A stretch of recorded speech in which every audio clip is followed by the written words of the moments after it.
Once again, the Starship rocket stands fully stacked at SpaceX's test site near Boca Chica Beach in southern Texas. The founder of SpaceX, Elon Musk, says from their perspective, they're ready to launch. Crews at the coastal facility stacked the Starship upper stage, dubbed S-25, in the afternoon of September 5th. The tallest rocket in the world, further cementing that position on the launch landscape thanks to a new hot staging ring at the top of the Super Heavy booster that will help with stage separation during its upcoming test flight.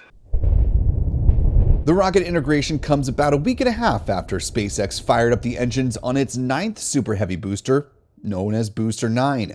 SpaceX declared the test successful, stating that 31 out of 33 engines ran for the intended full duration. Engineers said that test firing produced about 7.9 million pounds of thrust, nearly 3 million more than the Falcon Heavy produces at launch. That August 25th static fire test was another opportunity to get a sense of the so-called Starship Flame Deflector.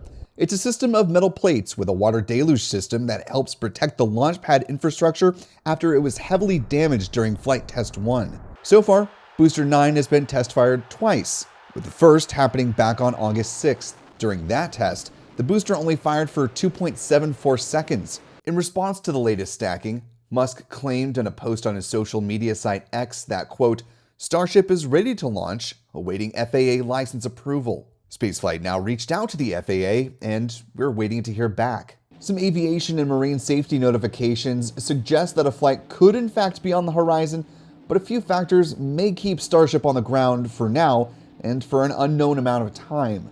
The Federal Aviation Administration is still in the process of reviewing the final mishap investigation report that SpaceX submitted following the first Starship test flight back in April. At the same time, both SpaceX and the FAA are also dealing with a lawsuit from multiple environmental groups stemming from damage in the area caused by the April 20th launch. During a visit to NASA's Kennedy Space Center in Florida as a part of the Artemis program, Jim Free, NASA's Associate Administrator for Exploration Systems Development, talked about a recent trip to Starbase. A version of Starship will be used as the human landing system to bring astronauts to the moon's surface during the planned Artemis 3 mission targeting December 2025. Free says he still has concerns, though, regarding the timeline of Starship development. They need to launch, as I said back in June. They need to launch multiple times, not just for us, but for them.